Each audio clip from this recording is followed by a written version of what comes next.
Hello and welcome to Facebook Live. I am thrilled that you are joining me for this seventh segment on 7 pillars for success in love, marriage, and life. And before I start on the seventh pillar, one thing that I was thinking about as I was preparing for today was who is at the heart of me sharing these principles. And that's my late husband, Jesse. And even though he's not here, I think about him all the time. And every time I'm um, preparing something, anytime I'm doing counseling, anytime I'm doing a group, anytime I'm teaching and what have you, I'm thinking about Jesse and how much of him is in everything that I do. And so these 7 pillars are like seven like universal principles. There's so many principles of success in marriage and life and love.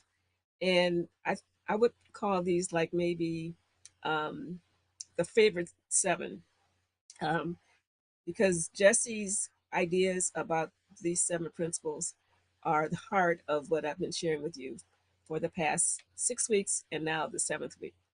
Okay, now that let me shift out of being sentimental. um, but that was in my heart to share starting off today. So let's review. So far we have covered 6 of the pillars. The first one is about commitment. And I think we all know how important it is to make a commitment and to honor your commitments, um, not only with your spouse or your loved one, but in other areas of your life. Because when you make a commitment and follow through on it, it's like you're believable.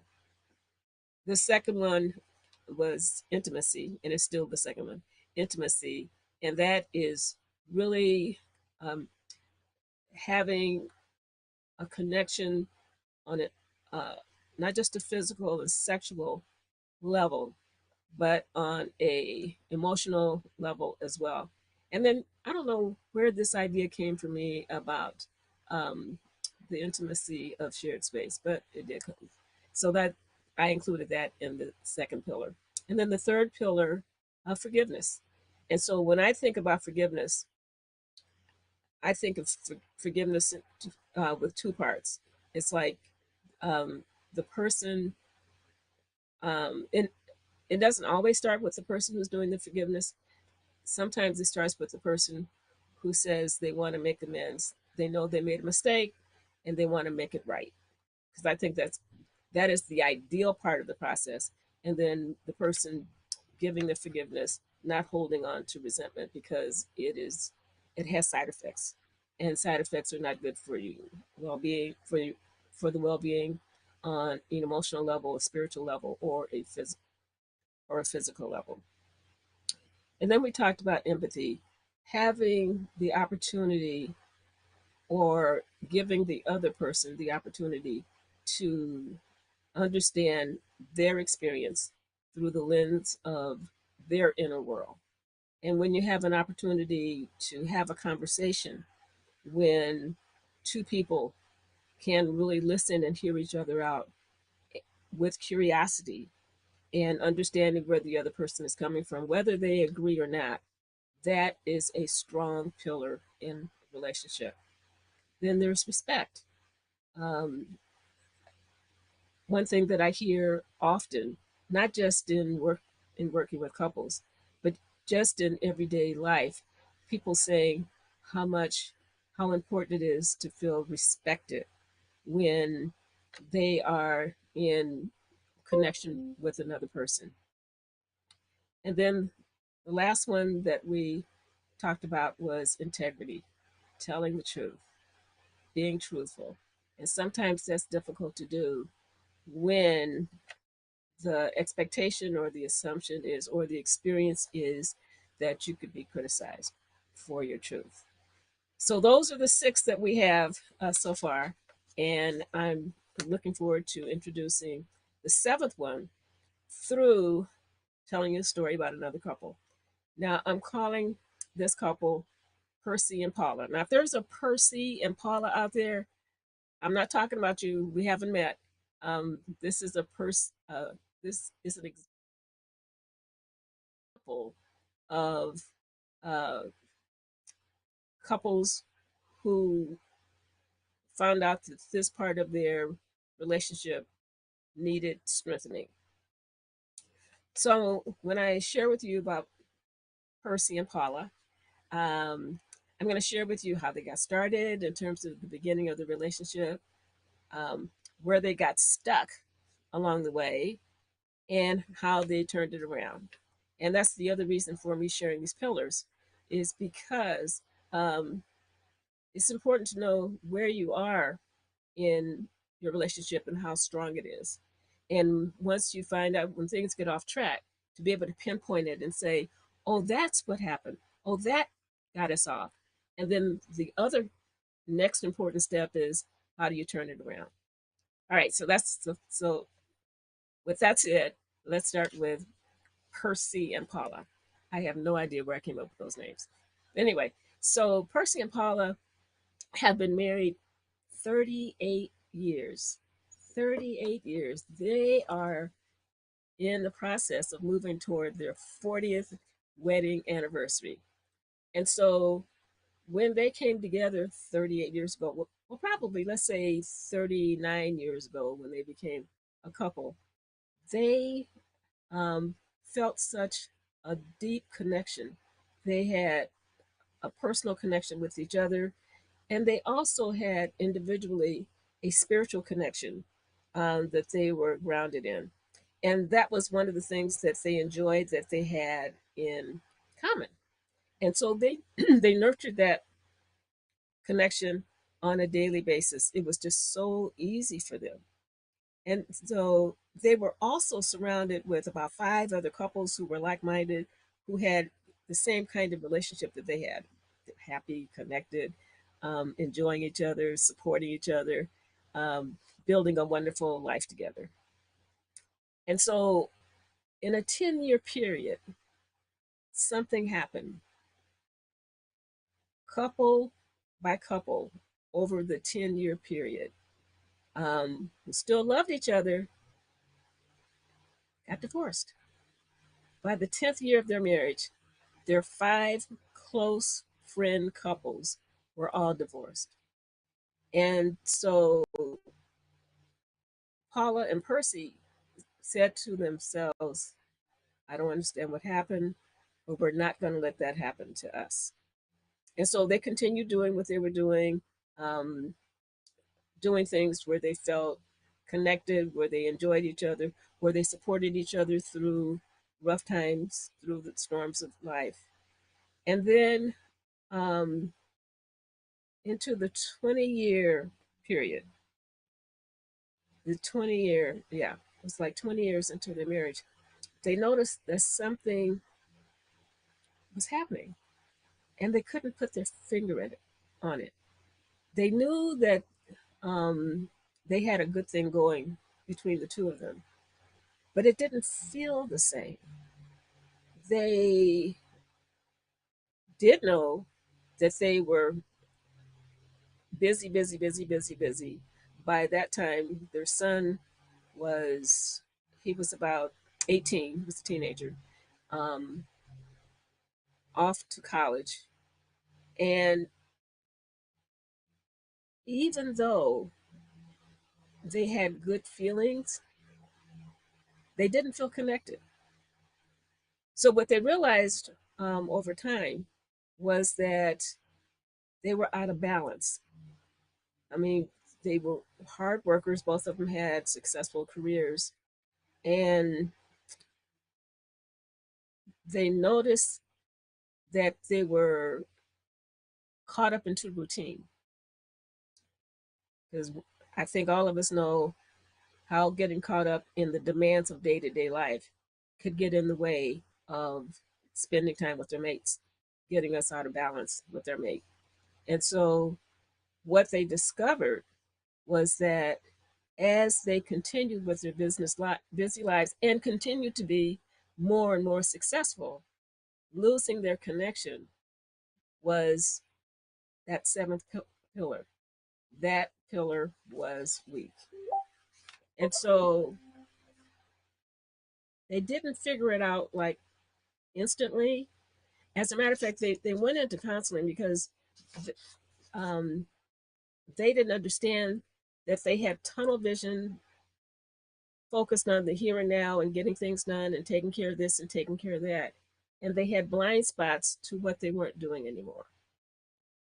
They had blind spots to the fact that what was easy earlier in their marriage, spending more time together, having the date nights, it was easier earlier in the marriage, but as they became more successful and their lives became busier, they put their private time, their personal time on the back burner. Now they still had their individual spiritual time because they were both spiritual people. They had their prayer and meditation time. And but what was different now was that the only time they did prayer and meditation together was when they went to church. Before they did that together and they did other things together. They also noticed that um, they were becoming impatient with the other person's needs and paying attention to what the other person needed. By then, they had taken each other for granted. They weren't asking for what they needed. They they were making assumptions that were not accurate, and it led to arguments, and the arguments would go on and on and on. And so, when they got clear about what was going on, they decided that they were going to do something about it. They decided, but before they decided what they were going to do about it, they just looked at the big picture. They looked at the picture and they said, "Okay, so let's get clear about what's going on. Let's get clear about um, where we are right now, and let's get clear about where it is we want to be.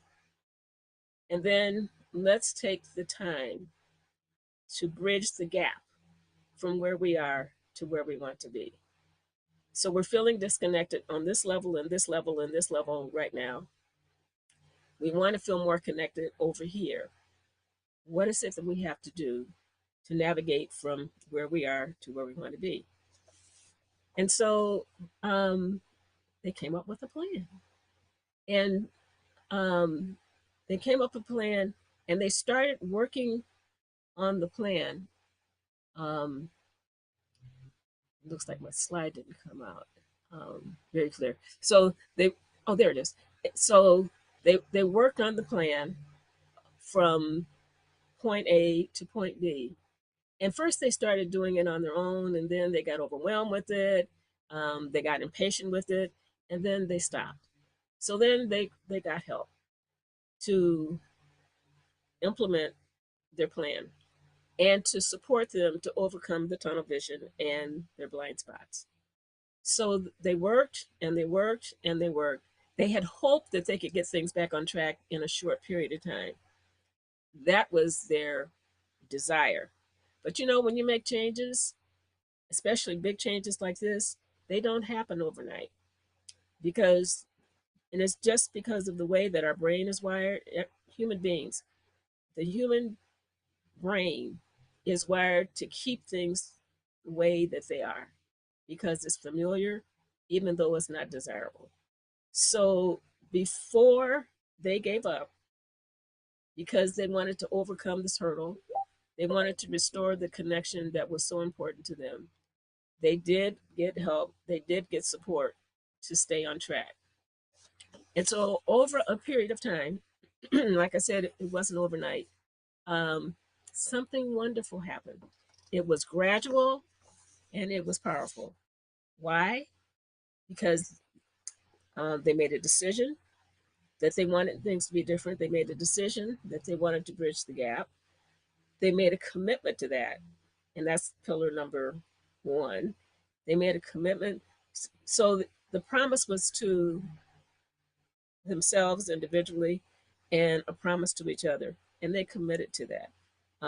And that's why that commitment kept them going when they got frustrated with each other. And so they kept doing the same thing over and over again. What is it that Tony Robbins says? That um, repetition is the master teacher. So they kept doing the action steps over and over again, even when they did not want to, especially when they did not want to. So let's look at what Percy and Paula did that supported their success to strengthen this pillar. So, part of their journey, part of their process, part of their action steps was number one, to review their purpose and their big why for their marriage. When they came together, when they decided to become a couple, a married couple, they came up with a purpose for why they were together. And that purpose was bigger than the two of them. And so they reviewed that purpose and they looked at where they are now in terms of focusing on that and where they want to be. They got busy. The second thing that they did was they reminded themselves of their personal dreams and the dreams that they had as a couple. And they looked at what kind of energy were they putting into that dream. More of the energy was going into the routine of day to day life than of the dreams. So they shifted gears on that. They, the third thing that they did was that they reminded each other of their joint vision for what their life was going to be like. So they knew that they were going to have a family, and they were successful parenting their son, who um, has been thriving over his 18 years and will probably, no doubt, thrive as an adult. And they also had other things. These were people of purpose. And so, what is it that they wanted to do beyond their relationship, while they also continued to include being there for each other?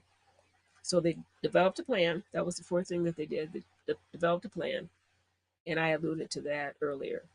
And that plan supported them to support each other's individual vision and dreams. And it also supported them to stay on track to get to their destination. So they developed a plan and they implemented the plan. So, like I said, it took them a little while to get clear about what they were going to do, what they were going to commit to, and what they were going, the action steps that they were going to take over and over and over again. So, this was almost like for them, it was almost like being back in school, college. Um, they were accustomed to taking classes, they were accustomed to taking seminars to improve themselves as individuals. So, taking 90 days to stay focused on implementing their plan was something that was realistic for them to do because they knew that they had to practice. They knew that they had to stay on track. They knew that there would be inner resistance, unconscious inner resistance. And so they said, um, being the best version of myself is important to me. Having the happiest and healthiest marriage is important to me. So I'm going to do it. They both said, I'm going to do it. And they did. And it paid off. It paid off big time. So here's how it paid off. Um, they reclaimed they reclaimed their commitment to grow individually and as a couple and to do whatever it took to be healthy and happy, not just as a couple, but also physically, emotionally, to be happy with their extended family and their friends. Being connected was a source of happiness for the two of them. Now, being connected internally, spiritually, and then being connected with each other. The second thing they did was they made their priority a, they made the relationship a priority again. They caught themselves when they were spending too much time in routine kind of day to day life kinds of things. Those were taken care of, but they made sure that they attended to, nourished their relationship. And then they balanced their work lives and their personal life. So they were out of balance because they were so busy. Successful people do spend a lot of time being successful and sometimes being busy. And sometimes their work relationships get more energy than their personal relationships. And it's usually unconscious, they just don't think about it. So Percy and Paula made it a made a commitment that they were going to stay conscious of this and stay on track with this. And then they returned to mutual encouragement, support, and appreciation. That was so easy for them to do in the beginning of their marriage through the 10th year milestone. Through the 20th, by the 20th year milestone, when they were so busy, they realized that they weren't doing as much of that as they could have. Um, but they're on it now. They're on it now. And then they reconnected to their personal connection and their universal connection. Feeling connected on a day to day, sometimes moment to moment basis is so important. This particular, when I think about this particular um, pillar, I almost said principle. When I think about this particular principle about feeling connected, I, I sometimes think about people who say that they're feeling lonely and feeling alone, and sometimes in their marriage. So, yes, they have lost personal connection, but sometimes they've also lost a spiritual connection as well. And I think when people become aware of that part, there's something that they can do about that right away.